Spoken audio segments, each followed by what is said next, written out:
తెలంగాణ రాష్ట్ర రాజకీయాలలో ఇప్పటి వరకు మార్పు పేరుతో వచ్చిన రాష్ట్ర ముఖ్యమంత్రి యనుమల రేవంత్ రెడ్డికి సంబంధించి పూర్తి స్థాయిలో కూడా ఆయన సీఎం అయినప్పటి నుండి దాదాపుగా 365 రోజులు గడిచిపోయినప్పటి నుండి ఇక్కడ ముఖ్యమంత్రి ఎమ్మెల్యేలకు మంత్రులకు మధ్య సఖ్యత లేకపోవడం ఒక కారణమైతే ఇప్పుడు మంత్రి పదవులు మాకద్దు బాబోయ్ అనే పరిస్థితికి వచ్చిపోయిన పరిస్థితి కనబడుతుంది. ఏదైనా శాఖ ఎవరికైనా ఒకరికి అప్పచెప్పిన తర్వాత పూర్తి స్థాయిలో ఆ శాఖకు సంబంధించి అనేక రకాలుగా కూడా ఆ మంత్రికి సంబంధించి అసంతృప్తితో ఉండడంతో పూర్తి స్థాయిలో ఈ శాఖను నేను చేయలేను అంటూ కొంతమంది మంత్రులు బాహాటంగానే తమ అభిప్రాయాలను వ్యక్తం చేస్తున్న పరిస్థితి కనబడుతుంది. ఎందుకు ఇలాంటి అనుచితి వచ్చింది అంటే ముఖ్యమంత్రి నేరుగా గలగలలాడుతూ మాట్లాడే ముఖ్యమంత్రి ఈరోజు మౌనంగా ఉండడానికి కారణమేంటి? దానితో పాటు మంత్రులకు సమయం ఇస్తలేరా, లేకపోతే ఎమ్మెల్యేలకు సమయం ఇస్తలేరా? ఎన్నికలకు ముందు పూర్తి స్థాయిలో అన్న వ్యక్తులను అందరినీ కూడా ఈరోజు కూడా పూర్తి స్థాయిలో వ్యక్తిగతంగా అబాసుపాలు చేసే ప్రయత్నం కూడా చేశారు అంటూ కూడా ఒక చర్చ కొనసాగుతుంది. సో మొత్తానికి జరిగిన ఎపిసోడ్లలో ఏంటి అని ఆరా తీసే ప్రయత్నం అయితే చేశా. దాంట్లో మొట్టమొదటిసారిగా ఒక మంత్రి అయితే మన చేతికి చిక్కిండు. ఆ మంత్రి ఏమన్నాడు, ఏం కథ అనేది కూడా మీకు చెప్పే ప్రయత్నం చేస్తా. ఒక్కసారి ఇక్కడ చూడండి. రాజకీయాలలో దాదాపుగా తుమ్మల నాగేశ్వరరావు పేరు ఎవరికి అందరికీ నోటెడే ఉంటుంది, ఎవరికి తెలియకుండా ఉండదు. ఆ సీనియర్ మోస్ట్ మంత్రిగా, సీనియర్ మోస్ట్ రాజకీయ నాయకుడిగా మనం అభివర్ణించడంలో ఎలాంటి డౌట్ లేదు. ఖమ్మం జిల్లాకు సంబంధించి రాజకీయంగా ఆరితేరిన వ్యక్తి అని చెప్పడంలో కూడా ఎలాంటి డౌట్ లేదు. మరి ఈరోజు వ్యవసాయ శాఖ నాకు వద్దు బాబోయ్ అనే పరిస్థితి ఎందుకు వచ్చింది? మంత్రి తుమ్మల నాగేశ్వరరావును అబాసుపాలు చేయడానికి ఆ మంత్రి పదవిని కట్టబెట్టారా? ఎందుకు కట్టబెట్టాల్సి వచ్చింది అనేది కూడా ఒకసారి మీతో నేను చర్చించబోతున్నా. ఒకసారి చూద్దాం. వ్యవసాయ శాఖ నాకొద్దు, తీవ్ర అసంతృప్తిలో మంత్రి తుమ్మల. రుణమాఫీ, రైతు భరోసాపై యూటర్నే కారణమా? రైతులను మోసం చేస్తున్నామంటూ ఆవేదన. చెప్పేదొకటి చేసేది మరొకటిలా అని ఆగ్రహం. రాజకీయ వర్గాలలో జోరుగా నడుస్తున్న చర్చ. తుమ్మల నాగేశ్వరరావు రాష్ట్ర కేబినెట్లో అత్యంత సీనియర్ మంత్రి. 4 దశాబ్దాల రాజకీయ జీవితం ఆయన సొంతం. 4 ముఖ్యమంత్రుల క్యాబినెట్లలో ఆయన ఉన్నారు. అలాంటి వ్యక్తి నేడు తీవ్ర అసంతృప్తిలో ఉన్నారట. రేవంత్ రెడ్డి పాలనపై అసహనంతో రగిలిపోతున్నారట. రైతులకు ఇచ్చిన మాట ఏంటి, మనం చేస్తున్నది ఏంటి అంటూ ఆగ్రహంతో ఊగిపోతున్నారట. ఉమ్మడి ఖమ్మం జిల్లా పెద్ద మనిషిగా, తెలుగు రాజకీయాలలో పేరున్న వ్యక్తిగా తనకున్న ఇమేజ్ని రేవంత్ రెడ్డి డ్యామేజ్ చేస్తున్నారని పూర్తి స్థాయిలో కూడా మండిపడుతున్నాడట తుమ్మల నాగేశ్వరరావు. అయితే తుమ్మల నాగేశ్వరరావుకు సంబంధించి కొంత ఎపిసోడ్ నేను బయటికి తీసుకొచ్చే ప్రయత్నం చేసిన. దాంట్లో భాగంగా మనకు కొంత సమాచారం అందింది, అది కూడా చూద్దాం. ఇక్కడ ఒకసారి చూడొచ్చు.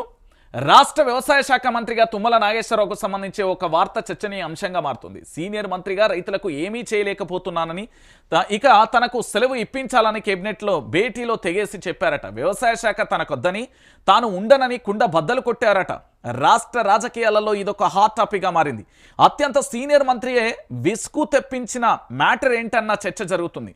రాజకీయాలలో 40 ఏళ్ల అనుభవం ఉన్న ఎన్టీఆర్ నుంచి కేసీఆర్ వరకు పలువురు కేబినెట్లలో పనిచేస్తున్న అనుభవం ఉన్న నేత వ్యవసాయ శాఖపై ఆసక్తి కోల్పోయినట్లుగా మాట్లాడడం పలువురిని విస్మయానికి గురి చేస్తుంది. రైతు బంధు, రైతు రుణమాఫీ అమలు విషయంలో తుమ్మల అసంతృప్తిలో ఉన్నారని, అందుకే ఆయన ఆ శాఖను వదులుకోవడానికి సిద్ధమయ్యారని తెలుస్తుంది. మొన్నటి వరకు కేబినెట్ మీటింగ్లో నేరుగా సీఎం ముందే చెప్పారట. కేబినెట్ మీటింగ్కు 2 రోజుల ముందు కూడా తన వ్యక్తిగత అభిప్రాయాన్ని కూడా బయటపెట్టారట. రైతు భరోసా విషయంలో హామీ ఇచ్చినట్టుగానే ఎకరానికి 15,000 ఇద్దామని తుమ్మల చెప్పారట. అయితే సీఎం రేవంత్ దానిని 12,000 అనేసరికి సీనియర్ నొచ్చుకున్నారట. రైతులకు తాను ఏ విధంగా కూడా ముఖం చూపించలేనని వాపోయారట మంత్రి.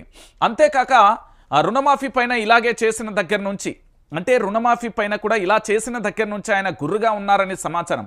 మొదట 43,000 కోట్లని ప్రకటించి, ఆ తర్వాత 31,000 కోట్లని చెప్పి, చివరకు 18,000 కోట్లతో సరిపెట్టారని చెప్పుకోవడంపై తుమ్మల సీరియస్గా ఉన్నారట. ఒక రైతుగా, నిత్యం రైతులలో ఉండే మనిషిగా వ్యవహారంపై ఆయన ఆగ్రహంగా ఉన్నారని తెలుస్తుంది. రైతులను మోసం చేస్తున్నట్టుగా ఆయన ఫీల్ అవుతున్నారని, వారి ఆగ్రహానికి గురి అవ్వడానికి తాను సిద్ధంగా లేదని తెగేసి చెప్పారట. మంత్రి పదవికి రాజీనామా చేస్తానని అన్నారట.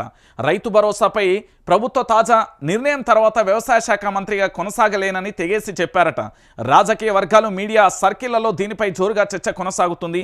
ఇప్పటికీ 2-3 రోజులుగా ఈ చర్చ నడుస్తుందని, ఇప్పటి వరకు మంత్రి దీనిని ఖండించలేదంటూ కూడా ప్రధానంగా కూడా మీకు ఈ ఎపిసోడ్ కనబడుతుంది. అయితే ఇక్కడ జరిగిన ఎపిసోడ్ ఏంటి, అసలు తుమ్మల నాగేశ్వరరావు ఏమన్నాడు? తుమ్మల నాగేశ్వరరావుకు సంబంధించి జరిగిన ఎపిసోడ్ మన దగ్గర క్లుప్తంగా ఉన్నది, ఒకసారి నేను చెప్తా. ఇక్కడ ఒకసారి చూడుర్రి. తుమ్మల నాగేశ్వరరావుకు సంబంధించి పూర్తి స్థాయిలో మనందరికీ తెలుసు. ఎందుకంటే రాష్ట్ర రాజకీయాలలో 40 సంవత్సరాలు 4 దశాబ్దాలుగా పూర్తి స్థాయిలో అనుభవం ఉన్న వ్యక్తి తుమ్మల నాగేశ్వరరావు. తుమ్మల నాగేశ్వరరావు ఒక్కరే కాదండి, రాష్ట్ర ముఖ్యమంత్రి యనుమల రేవంత్ రెడ్డి గారి సారథ్యంలో నడుస్తున్న మంత్రులలో చాలామంది కూడా అసంతృప్తితో ఉన్నారు. వాళ్ళు ఒక్కొక్క విషయాన్ని ఒక్కొక్క రకంగా కూడా చెప్తూ వచ్చిన పరిస్థితి కనబడుతుంది. దీంట్లో భాగంగా అసంతృప్తితో తుమ్మల నాగేశ్వరరావు ఒక్కరే ఉన్నారా అంటే లేదు. తుమ్మల నాగేశ్వరరావు అసంతృప్తిలో ఉన్నారు, దాంతోపాటు ఉత్తమ్ కుమార్ రెడ్డి గారు అసంతృప్తిలో ఉన్నారు, దాంతోపాటు సీతక్క అసంతృప్తిలోనే ఉంది, దాంతోపాటు పొంగులేటి కూడా అసంతృప్తిలోనే ఉన్నారు. మీకు పేర్లు వినడానికి కొత్త అనిపిస్తుంది ఏమో, కానీ ఇదైతే వాస్తవం. ఎందుకు నేను ఈ విషయాన్ని చెప్తున్నానంటే, తెలంగాణ ప్రాంత బిడ్డలారా మీ అందరికీ కూడా తెలిసిన విషయమే. ఇక్కడ పూర్తిగా కూడా మంత్రులు తమ తమ శాఖలను నిర్వహించడానికి సిద్ధంగా లేరు. ఇప్పుడు తుమ్మల నాగేశ్వరరావుకి ఏం కష్టం వచ్చిందే, రాజకీయ నాయకుడికి సంబంధించి ఎన్టీఆర్ నుండి కేసీఆర్ వరకు 4 దశాబ్దాల రాజకీయం చేసిండు కదా, ఏంటి ఈడ అని మీరు అడగొచ్చు.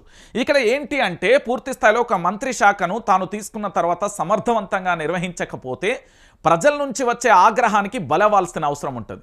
ఇంకొకటి, తుమ్మల నాగేశ్వరరావుకు అందిన ప్రాథమిక సమాచారంలో భాగంగా తుమ్మల నాగేశ్వరరావును డ్యామేజ్ చేయడానికి అందుకే ఈ శాఖ కట్టబెట్టారు అనే చర్చ కూడా కొనసాగుతుంది. ఎందుకంటే ఖమ్మం జిల్లాలో మీరు ఇప్పటివరకు చూడండి, సీనియర్ నాయకులుగా ఉన్న పొంగులేటి శ్రీనివాసరెడ్డి, బట్టి విక్రమార్క, దాంతోపాటుగా తుమ్మల నాగేశ్వరరావు, వీళ్ళు ముగ్గురు కూడా రాజకీయ కురువృద్ధులే అని చెప్పొచ్చు. ఖమ్మం జిల్లా వ్యాప్తంగా కూడా ఉన్న పరిస్థితి మీ అందరికీ తెలుసు. సో ఇక్కడ నువ్వా నేనా అన్న బిగ్ ఫైట్ అయితే ఎప్పటి నుండో కొనసాగుతుంది. నేనే నెంబర్ 2, నేనే నెంబర్ 1, నేనే నెంబర్ 2 అనే చర్చ కూడా ఎన్నో రోజులుగా కొనసాగుతున్న తరుణం కనబడుతుంది. సో ఇలాంటి పరిస్థితులలో రాజకీయాలలో, ప్రధానంగా కూడా రాజకీయాలలో తుమ్మల నాగేశ్వరరావుకు సంబంధించిన ఎపిసోడ్లలో మీరు చూసిన ఈ ప్రధానమైన ఘట్టం ఏంటంటే, తుమ్మల నాగేశ్వరరావు ఒకరే కాదు, చాలా మంత్రులు కూడా అసంతృప్తిలో ఉన్నారు. ఇప్పుడు సీతక్కకేమో రాష్ట్రానికి సంబంధించిన హోంశాఖ కావాలన్నట, తుమ్మల నాగేశ్వరరావుకి ఇది వద్దట, దాంతోపాటుగా అటు పొంగులేటికి డిప్యూటీ కావాలన్నట, తుమ్మల నాగేశ్వరరావుకు మంత్రి, వ్యవసాయ శాఖ మంత్రి తప్ప ఏదైనా కావాలన్నట, ఉత్తమ్ కుమార్ రెడ్డికి సీఎం కావాలన్నట. అంటే ఈ అసంతృప్తి సెగలు ఒకసారి మీరు చూడొచ్చు. దాంతోపాటు అటు కోమటిరెడ్డి వెంకటరెడ్డి కూడా అసంతృప్తిలో ఉన్నారు, తనకు కూడా హోంశాఖ కావాలని ఆందోళన వ్యక్తం చేస్తున్న పరిస్థితి. అంటే లోపల రగులుతున్నాయి ఇవన్నీ. ఇది ఎప్పుడైనా సునామీ రావచ్చు, కాంగ్రెస్ పార్టీ అంటేనే సముద్రం, దాంట్లో సునామీ ఎప్పుడైనా రావచ్చు, సంచలనాలు ఎప్పుడైనా రావచ్చు, ఏదైనా జరగవచ్చు, ఏమైనా కావచ్చు అనే విషయాన్ని కూడా మీరందరూ కూడా అర్థం చేసుకోవాలి. ఎందుకు అంటే, ఒక ముఖ్యమంత్రి మాటకు సంబంధించి సీదాగా డైరెక్ట్గా మాట్లాడుకుంటే రాష్ట్ర రాజకీయాలలో ఏం జరిగినా కూడా బాధ్యతాయుతంగా ముఖ్యమంత్రి పదవికి ఏదైనా జరగరానిది జరిగితే పూర్తి స్థాయిలో కూడా రాజీనామా చేస్తారు. దాంతోపాటు ఆయా మంత్రి శాఖకు సంబంధించి పూర్తి స్థాయిలో కూడా అక్కడ ఎక్కడా కూడా మంత్రి శాఖలో సంబంధించి అనుభవం ఉన్నా లేకున్నా ప్రజలకు న్యాయం చేయలేకపోతే ఖచ్చితంగా కూడా న్యాయం చేయాల్సిన పరిస్థితి ఏర్పడుతుంది. సో ఇక్కడ సీనియర్ మంత్రిగా ఉండి తనకు ముందస్తుగా రాజకీయ వ్యూహాలు, రాజకీయాలకు సంబంధించి తనకు తెలుసు కాబట్టి, ఆ ఎత్తుపల్లాలను చవి చూసింది కాబట్టి ముఖ్యమంత్రి రేవంత్ రెడ్డి తనను టార్గెట్ చేశారని, తన యొక్క వ్యక్తిగత ప్రతిష్ట కూడా దెబ్బ తినబోతుందని, దాంతోపాటు ఈ వ్యవసాయ శాఖ మంత్రిగా ఉంటే ప్రజాగ్రహానికి బలికాక తప్పదని ముందుగానే గ్రహించిండు తుమ్మల నాగేశ్వరరావు. మీకో దండం నాయన, మీ కాంగ్రెస్ పార్టీకి మీకో దండం, ఇళ్ళకెళ్ళి పొమ్మన్నా పోతా కానీ నాకు మంత్రి పదవద్దు, ఏది లేకపోతే ఆ ఎమ్మెల్యే పదవితోనైనా నేను పైలంగా ఉంటా కానీ పంచాయతీ అయితే నాకొద్దు, అనవసరంగా ప్రజలతోనే నేను ఏకమేకే చేసుకోలేను, ప్రజలు ఎప్పుడైనా కూడా దేవుళ్లతో సమానం, ఓటర్లు ఎప్పుడైనా కూడా వాళ్ళకి న్యాయం చేయాలనే సదుద్దేశంతో ఉండాలి, వాళ్ళకి ఇచ్చిన హామీలను మనం పూర్తి స్థాయిలో కూడా సక్సెస్గా అమలు చేయాలి. కానీ పూర్తి స్థాయిలో వాళ్ళనే మనం విస్మరిస్తే తర్వాత వాళ్ళ ఆగ్రహానికి ఓటు రూపంలో మనం బలి కావాల్సి వస్తుందని ముందస్తుగానే మంత్రి గారు ఈ ఎపిసోడ్ అంతా చదివిందట. ఇక పూర్తి స్థాయిలో కూడా మంత్రి గారు నేనుండను రామచంద్రో నాకద్దు మహాప్రభు అంటూ పూర్తి స్థాయిలో కూడా మంత్రివర్గం నుండి బయటికి వెళ్ళడానికి సిద్ధంగా ఉన్నారట. సో ఇలాంటి పరిస్థితులలో ఎట్టి పరిస్థితుల్లోనైనా ఈ మంత్రి పదవి నాకొద్దు అంటూ కూడా తుమ్మల నాగేశ్వరరావు తెగేసి చెప్తున్నారు. ఇక తుమ్మల నాగేశ్వరరావు పరిస్థితి ఇట్లా ఉంటే కొత్త ముఖ్యమంత్రి అనే ఎపిసోడ్ మీకు వస్తున్నది. ఇది కూడా నేను చెప్పే ప్రయత్నం చేస్తాను. దాంట్లో భాగంగా ఒకసారి చూడుర్రి, ఇక్కడ